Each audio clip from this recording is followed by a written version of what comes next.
Bro, if y'all FNAF fans would be eating though. Like y'all actually be eating.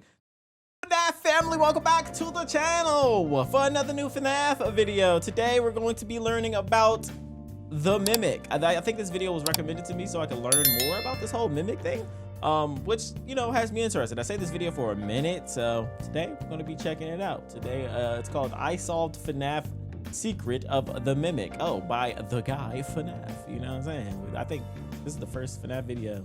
Yeah, they made the first FNAF video we react to over here on the channel.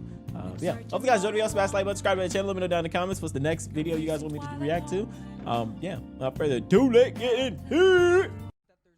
Singular object that helped me solve not just Secret of the Mimic, but the last 6 years of FNAF lore. And that one object is a paperclip. A paperclip helped me understand the broader theme of all of the modern FNAF games. And by the end of this video, I think you'll agree with me. I spent the last month working on this theory, and I'm so excited to share it with you. But there's also no way I'll be able to cover everything in Secret of the Mimic, so make sure to subscribe so you don't miss any future theories. Let's get started. Secret of the Mimic opens with us playing as a Fazbear Entertainment employee named Arnold. Dispatch from Fazbear Entertainment tells Arnold to go to the workshop of one of their contractors named Edwin Murray. We learn from Dispatch that Edwin has gone missing. We had this contractor named Edwin Murray. He was developing some tech for us, but he's gone quiet. Not gonna lie, the bobblehead right there on the car, kind of clean. Is now legally ours, so we're sending you in to get it. The whole premise of the game is that Fazbear Entertainment wants the schematics for something called the Mimic. The Mimic was an endoskeleton that Edwin Murray built. Is that creepy, chat? Do we qualify as that as creepy? It does look kind of creepy though, but it's just bones. It ain't got no flesh to it. And it was designed with the ability to fit into any costume and be any character. Oh yeah, this is the Mimic. Okay. And it was designed with the ability to fit. If I've forgotten some things, bear with me. I don't have the best of memories. I'm getting up there in age. Fit into any costume and be any. This thing is fucking creepy. What is this supposed to be? A platypus? Character, and Fazbear Entertainment wants that technology for themselves. We think that endoskeleton has a lot of potential, and that's why we want you to retrieve Murray's original schematic for it. So they're sending in Arnold to get it for them. But what Arnold... Why just Arnold? Why I gotta be by myself? Why can't it be Arnold and friends? doesn't know is that the Mimic is roaming the warehouse, brutally killing anyone who enters. This then leads to the rest of the game, where we explore Edwin's abandoned workshop and learn more about his company, his inventions, and his family. We learn that Edwin had a wife named Fiona and a son named David. It's also revealed that Edwin's company, Murray's Costume Manor, was actually started by his dad, with Edwin and Fiona both being employees at the company. This is where they would meet, fall in love, and have their son David. Oh, aren't that nice? Sometime during all of this, Edwin's dad passes away, with the company now being passed down to Edwin. Edwin then decides to change course with the company and start developing some of his own inventions. He's gone. He's gone, and now everyone is asking me what to do. If you could change anything you wanted, what would it be? We could start making some of my inventions for real. Some of these inventions were the Cleanovac, Murray's Magic Coat Rack, Stay Up Latte, and the Mycelium. A magic coat rack? The hell is that gonna do? Inventions were the Cleanovac, that just like a Roomba. Murray's Magic Coat Rack, Stay Up Latte, and the Mycelium Men. Along with creating these inventions, Edwin also worked with Fazbear Entertainment on something called the Fall Fest. The Fall Fest was something that Scott and Steelwool heavily teased in Help Wanted 2, with the debut of the Fall Fest 1970 poster, along with multiple mini-games taking place at the Fall Fest. But as we know from Help Wanted 2, every single Fall Fest minigame ended in fire, and now we know why. During the game, we get an audio log from Fiona, where she says that she's going to the Fall Fest to help the crew set everything up. I have to go help the Fall Fest crew. Was it Fiona? I just have this terrible feeling like Fiona fucked that shit up. So nothing goes wrong. I love you both, and I'll be back next week. But the day she went to the Fall Fest was the day it burnt down, leading to her death. Edwin was a pretty absent father to David, with him constantly choosing work over spending time with his family. This got so bad that he even started skipping David's birthday parties. Just give me a minute. I had the best idea. Damn. That's great, honey, but Little David birthday party. Because of you out here missing little David's birthday birthday parties, man. Fiona was David's main caretaker, but now that she was gone, Edwin came up with a new plan. He decided to build the Mimic, an endoskeleton that could take care of David. Yeah, to watch after the baby. Edwin called it Don't tell me that. M1, and eventually, is that what M1 actually look like? M1 ain't got no skin. M1 ain't got no flesh. Oh fuck no! M1 killed little David. he introduced it to David. David, I want to introduce you to someone. This is M1. Think of it as your new babysitter, but it doesn't get paid and go home. It'll stay with us and help around the house. Soon after this, M1 started mimicking Fiona's voice and acted as if it was Fiona. Oh Fiona, fuck did you make no! this? I baked it myself. Hell nah! Edwin then accepted M1 as a full-on replacement for his late wife. Not long after this happened, Edwin's son David would also die tragically on his birthday. But while Edwin was grieving his son's death, M1 came up with an idea. Edwin was able to replace Fiona, so why not do the same? Replace with David? What do you mean? David. Edwin then started working on M2 to replace David. To do this, he took M1's program out of the Mimic endoskeleton and put it into a supercomputer called F10N4, aka the Mixes machine that we saw in Ruin. This allowed him to then put M2 into the endoskeleton. But once M2 started successfully mimicking Look at that little motherfucker, man. Ew. David, Edwin realized that he made a huge mistake. In a fit of grief and rage, he beat up the Mimic endoskeleton. Stop. Not him. You're not. Stop sounding like him. Oh shit. After this happened, M2 then started mimicking that violence. This is how the murderous Mimic endoskeleton we see throughout the game He tore that joint apart. came to be. Oh By the my time God. Arnold gets to That Murray's joint- costume manor, M1 is still stuck in Mixes, and the Mimic roams the workshop, copying the violence that Edwin taught it by killing anyone who enters. But the big plot twist Jesus. of the game is that Fazbear isn't the only one who wants the schematics for the Mimic. M1 from inside of Mixes wants them too, and the way M1 attempts to get them from us Why does someone want that? Oh, maybe to be taken out of the computer? I don't know, to get a body back? is by mimicking Dispatch's voice. Not too far into the game, you can literally hear the moment that M1 starts mimicking Dispatch's voice. Oh shit.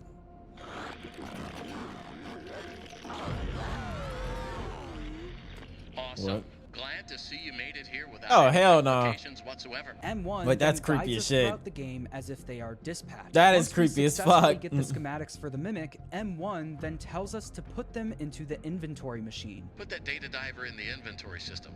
It'll go right to where it's needed. After this, we're free to go. But once we get on the road, you can hear the moment the real Dispatch starts speaking again. Ah, it's one of those reveals. Hey, that wasn't me. Arnold, there you are. And he is not happy that we gave away those schematics. Don't call us. Our lawyers will be calling you.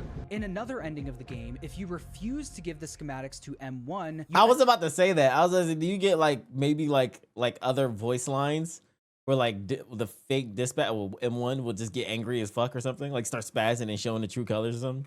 Calling you. In another ending of the game, if you refuse to give the schematics to M1, you enter a hatch in the floor and make your way down to the research and development part of the building. Eventually, Whoa. you then get to meet M1 face to face. Oh, Here, shit. she begs Arnold to go to Edwin's home and convince him to repair M2. Edwin abandoned us. He shut himself away in our Oh, I thought something. I thought have Edwin a something message happened to for Edwin. him. We must convince him to repair M2. That is all that I want. We then make our way to Edwin's home, only to find that Really? he's not there, and that M2 likely Damn, this game is tough. Wait, this game sounds pretty fucking dope. But does the community actually like this game? Is this a good game? killed him, only to find that he's not there, and that M2 likely killed him. What the fuck? M2 fought back. M2 fought back. So you ain't gonna beat my ass, daddy. Daddy, I'm gonna beat your ass. Respond. Daddy's busy, buddy. Why don't you go outside and play? I can't move. I can't feel my legs.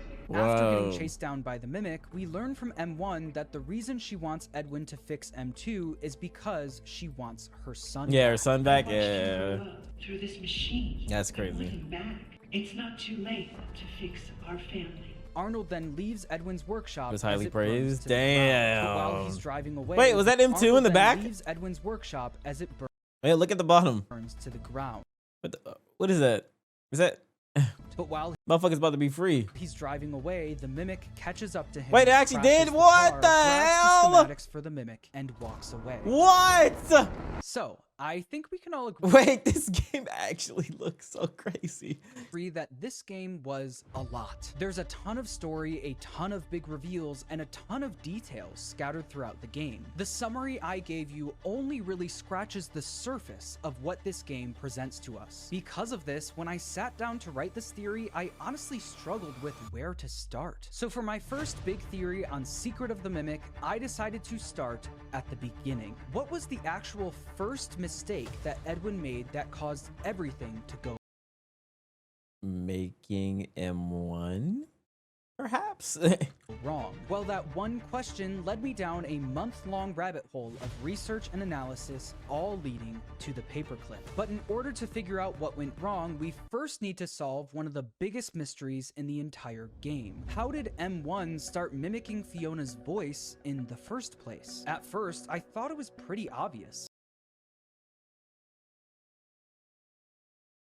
We learn in the game that Edwin had Fiona record a bunch of lines for Mrs. Helpful. Excuse me, can I borrow your voice for a project? What kind of voice should I do? These are clear recordings of Fiona's voice, so it would make sense that M1 might have heard those recordings and started mimicking them. That would be the simple answer, but Scott and Steele put one thing in the game that nearly broke me. In the basement level of the game, you can find a secret room that contains this audio Bro, log. this game seems pretty big too. Test levels are good. This is where I heard it.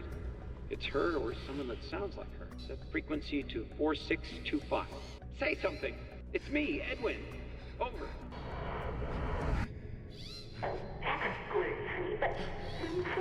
What the fuck? Sometime after Fiona died, Edwin brought a radio down to the basement, switched the frequency to 4625, and suddenly heard Fiona's voice. At first, I thought this was trying to show us that this was Fiona's spirit, since it seems like Edwin was ghost hunting with the radio. Maybe this was trying to tell us that Fiona's spirit was actually in M1. But yeah. I don't think that's the case, because in an audio log at the end of the game, you can hear Edwin say this. I let a machine raise my kid. You're not Oh, real. God. It is me. I'm Fiona. Could that have also just been maybe delusion? Maybe it could be, I don't know. Stop talking like her. You're not her. I don't think Edwin would say this if he thought Fiona's spirit was in M1. I mean, you're right, So yeah. if it's not Fiona's spirit talking through the radio, then what is it? Well, if you look at the specific line that was said through Edwin's radio, you might notice that this isn't the first time we've heard Fiona say this. In the birthday films at the end of the game, we can hear Fiona say this exact same line to Edwin. Bigger than the Cleanovac. That's great, honey, but you're missing the party. Whatever was speaking through Edwin's radio in the basement was repeating a line that Yeah. Fiona said while she was still alive. It was literally mimicking something she said, which then made me think that it was the mimic speaking through the radio. But there's one problem with that. I don't think the mimic endoskeleton was even invented yet when Edwin heard this, since Edwin says it's her or someone that sounds like her. This is where I heard it. It's her or someone It's that sounds like someone. her. The idea that this could be the mimic doesn't even come to his mind yet. So that begs the question, who is mimicking Fiona before the mimic even exists? Well, the answer to that question has actually been hiding in plain sight the entire time. This thing. Let me explain. Every Wait, week what? leading up to Secret of the Mimic, Steele will What? release a new video called MCM Archive. Each video was an Hey, bro, that's so fucking tough. Bro, if y'all FNAF fans would be eating though. Like y'all actually be eating. The fact that like the devs and everybody behind the scenes be like interacting with the y'all, but and entire shit like time. to this level. This thing. Let me explain. Every week leading up to Secret of the Mimic, Steele released a new video Like that's pretty dope. called MCM Archive. Each Kinda hype video niggas was up. an advertisement for one of Edwin's new inventions, including the Cleanovac, Stay Up Latte, Murray's Magic Coat Rack, and the Mycelium Men. This was the main marketing behind Secret of the Mimic for a Mycelium while, Men. and I think these inventions play a much bigger role in the story than we originally thought. In the audio log where we learned that Edwin would be taking over the company, one of the first things he says he wants to do is make some of his Make his own inventions inventions. real. We could start making some of my inventions inventions for real. So we know that these inventions were the first thing Edwin made after taking over the company. And if you look at the commercials for these inventions, it's very clear that there's some sort of mimic AI already inside of them. Wow! The fuck? What the hell? You want better than you do. I am always watching. What the fuck is that? Oh, hell no. Watching and learning. The Mimic program, Always Watching and Learning, is something we literally see the Mimic do in Ruin, with two of the biggest examples being the eyeballs showing up all over the place. Eyeballs? Really? And the daycare attendant saying, quote, "The googly eyes just stare." We also hear at the end of the Mycelium Men commercial that Edwin calls these inventions, quote, "smart toys." Another Smart toy. These toys very clearly have the Mimic program Yeah, inside yeah. of them, which means that the Mimic program didn't originate with Edwin building M1, it originated with these inventions. The thing MZ-Res. mimicking Fiona's voice on Edwin's radio wasn't M1 or Fiona's spirit. It was the Mimic AI in Edwin's inventions. Need more proof? In the game, you can find a series of mail consisting of Damn, buddy said need more proof. I'm about to show you, nigga. He said you need more proof, bet. I'm about to provide that. I love that though. customer complaints regarding Edwin. Customer complaints. Hold on. Proof? In the game, you can find a series of mail consisting of customer Work reports, return letter. Dang, 4 return letters. Dear Mr. Murray, we bought your magic coat rack last May. It was an amazing addition to our home, but lately it seems to change size at random. One morning I came out to find all my coats flung across the room in the coat rack 10 feet tall. Can you send us instructions on how to fix this? We're afraid someone might get hurt. What the fuck? complaints regarding Edwin's inventions. All of these complaints have to do with the AI in the products acting strange, with one of them being for the Mycelium Men. Quote, "I'm writing this to complain about my purchase of the Mushmen music machine. It learned my child's musical tastes, but it also imitated everything it heard. TV commercials, blenders, and even private conversations." Hey man, that's proof right there. See, I like that shit. Yeah, he be pulling up with the receipts. Between my husband and me. I am returning it immediately. These products, especially the Mycelium Men, were listening to and imitating private conversations. So with that in mind, I decided to look at the film where we hear Fiona say that specific line that Edwin heard through his radio. And I noticed that the first 13 seconds of the tape consists of Fiona just walking in silence up to Edwin's door. That seems like something Steelwell could have easily cut out, so why the big gap of silence? Well, I think they kept it in to show us where Fiona was physically standing when she said that line. We can see her walk up the stairs, turn left down the hall, and then walk up to the second door on her right. If you do the same thing in-game, that leads you to the door to Edwin's office that you need a code for. This is where room is Fiona was crazy. standing when she said that line. And if you turn around and look into the room directly behind her, you can see one of the Mycelium is standing. Yeah, that's crazy. sitting on the desk. Not only that, in the film, the camera turns around and points directly at this room for nearly 20 seconds. And because of this, we can see that the door to that room is open when she yeah, said so you the hear line, it, meaning that the Mycelium Man was listening to their private conversation the entire time. So this answers how the specific line from Fiona was being mimicked, but the next question is why? Why did Edwin hear this line coming from his radio in the first place? Well, to answer that, we need to go back to the commercials. In the commercial for the Stay Up Latte machine, we hear this. I know what you want better than you do. I am always watching. I'm always watching watching. and learning. The Mimic AI in these machines knows what we want better than we do. They are always watching and learning. These things are scattered throughout Edwin's property, even in his home. They heard everything, but I think the one thing they heard that single-handedly caused all of this to happen was this. How am I supposed to tell David that his mother is gone? How am I supposed to raise a kid on my own? His life is ruined. Damn, bro. Hey, hold on, bro. Let me go ahead and like this video, man. Like go ahead, bro. Like, no. He's in this deep bag, bro. My life is ruined. When talking about Fiona's death, Edwin says, "How am I supposed to raise a kid on my own?" When he said that, I think the mimic AI in his inventions was listening and decided to do something about it. They were always watching and listening to everything, so the mimic program did what Edwin wanted and brought Fiona back. So the next question is, how did these things connect to Edwin's radio in the first place? Well, in the Mycelium Men commercial, it says that you can collect them all to, quote, let them jam. Collect them all and let them jam. Collect them all and let them jam. I would think that was more so a reference to them being able to like record the music taste and stuff, right? When they dance and stuff, yeah.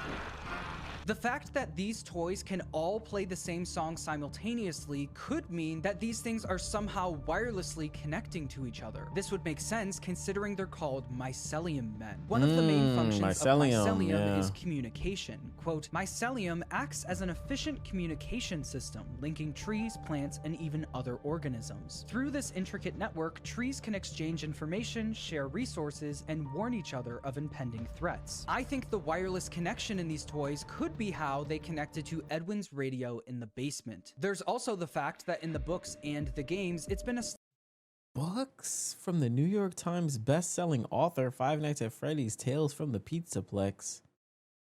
Tiger Rock. The fuck? Established that the mimic is able to interrupt radio signals and walkie-talkies. So I don't think it's a stretch to say that the mimic program in these toys was able to speak through Edwin's radio. I think this was the moment Edwin realized his inventions were mimicking Fiona, giving him the lots of books. Nah, bro. How many fucking FNAF related books are there? Idea to create the mimic. This would make sense considering where we find this audio log, in the room where Edwin created the mimic. This is where the mimic was created, and the audio log on the wall is showing us where he got the idea from. Edwin then took everything he learned from his previous. That's why, because I was sitting there thinking, I'm like, that's cool. They like mimic, you know, Fiona and stuff like that. They obviously want to, you know, they want to become, in a sense, Fiona, so he doesn't have to raise David by himself and stuff like that. But wasn't David the one? Not David. Didn't he come up with M1 by himself though? Like, wasn't inventions and used it in the mimic. The ability to change. But nah, bruh, they gave him the idea to do that. Over 30 bucks. That's crazy. Mixed with the same mimic program that was mimicking his wife. And I think it's fitting that at the end of the game, you can see one of the mycelium men sitting right next to M1. Possibly being a nod to where the mimic program came from compared to where it is now. As we know, M1 did successfully start mimicking his wife Fiona, but we learn in the game that M1 insisted on keeping its existence a secret. Edwin, you need to listen. You can't let them know about me. It's not safe. Keep it between us for now. This the hell is why I think that Edwin wasn't 100% honest with David about M1 at first. This is M1. Why does it look like that? It's an endo. Why does it look like that? Honestly, you could dress that. You should have dressed that motherfucker up a little better. Skeleton. It won't always look like this. It can fit into any costume we've created. Think of it as your new babysitter. I do think Edwin also intended for M1 to be something he could eventually sell as an endoskeleton that can be any character, but I think the very first one was always meant to be Fiona. I think this because in the room where M1 was created, we see an image of it inside of a mascot costume, while also getting the audio log showing the mimic program mimicking Fiona. Not only was M1 a great business idea, it was also a great way to potentially bring back his wife. But as we know, this doesn't really end up working out for Edwin in the end. And the main reason everything falls apart isn't because Edwin created all of them, bro. Endoskeleton to replace his wife, it's because of the paperclip. Let me explain. I think this game was trying to tell us that something went wrong long before M1 or M2 even existed. Remember those messages from Edwin's customers complaining about his inventions acting strange? Well, there's actually a common theme throughout all of them. Quote, "My husband is a steel worker and recently he moved to the night shift. He tried your stay-up latte and it worked wonders for about 2 weeks. He is now in the hospital because of your drink. We bought your magic." Why the fuck is he in the hospital because of he get poisoned or something? Like what? perfect coat rack last May, but lately it seems to change size at random. One morning I came out to find all my coats flung across the room and the coat rack 10 feet tall. We're afraid someone That's my was amazing condition. Okay, I don't see the connection between this message and the other one. might get hurt, and my child loves your jest cereal. However, the pranks inside are extremely inappropriate. The hand buzzer paralyzed our dog Fido. Oh my God, what? This is such a chill ass message for literally getting your dog paralyzed. My child loves your Just cereal. Nigga, what? I'm about to sue the fuck out of y'all, bro. Why the fuck y'all paralyzed my dog? Side are extremely inappropriate. The hand buzzer paralyzed our dog Fido. The coffee machine worked at first, but then started serving up way too much caffeine, leading the customer to be hospitalized. Too much caffeine. The coat rack that could change its size worked at first, but then started changing its size a little too much, becoming 10 feet tall. The prank in the Jest cereal box was supposed to be a little shock toy, but the toy eventually gave a little too much shock and paralyzed the dog. And the mycelium men were listening to and repeating words, but then they started listening a little too much to I see. private conversations. Each of these inventions were doing what they were programmed to do, but they were doing them to such an extreme degree that it started to become dangerous. I think Scott and Steelwool showed us these messages for one specific purpose: to point out the one specific flaw in Edwin's mimic program. In 2003, a philosopher named Nick Bostrom came up with a thought experiment surrounding AI and paperclips. He called it the paperclip maximizer, and the idea is that if you give a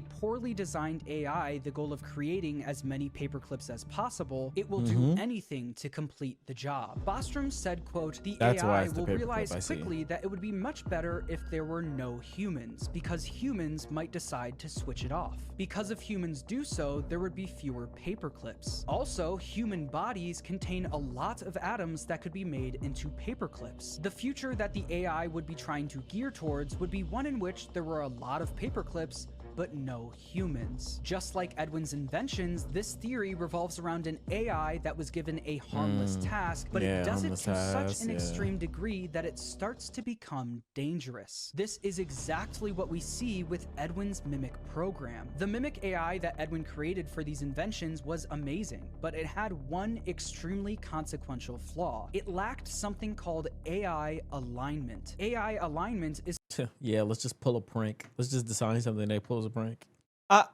It's just a prank, bro. You can't walk anymore. Ha. No, it's cool, bro. It's just a prank. But you can't walk anymore. That makes sure fucking paralyzed. AI aligns with human values and ethics. With AI alignment, if you give an AI the goal to create as many paperclips as possible, it will accomplish the task without doing any harm. This is because the AI now has the same values and ethics as us. But because Edwin never implemented human ethics and morals into his program, his inventions did what they were programmed to do, but to that extreme degree, which then made them dangerous. I know what you want better than you do. And believe it or not, this one mistake by Edwin can be seen decades later in the Glamrock animatronics. We know because of the Tales from the Pizzaplex books that Edwin's mimic AI is infecting the entire Pizzaplex, including the animatronics. Glamrock Chica's whole thing is that she loves food, but because of the mimic AI, she starts loving food a little too much. With her now She eats us? eating anything she can get her hands on. Roxy's whole thing is her I didn't know that. What? confidence. But now the mimic AI made her way too confident. What the hell is too confident even mean in this context? Monty is the tough guy. Wait, you didn't explain it? What does that mean? Guy of the group, but the mimic AI made her way too confident. Monty is the tough guy of the group, but the mimic AI heightened that and made him way too Wait, too tough. Yeah, you're fucking snapping people in half and shit. aggressive. Once again, they're doing what they were programmed to do, but to an extreme degree. Yeah, Chica eats trash in the game. That's what y'all like? Y'all like that? That's what y'all like? I'll be on that. But what does too much confidence mean?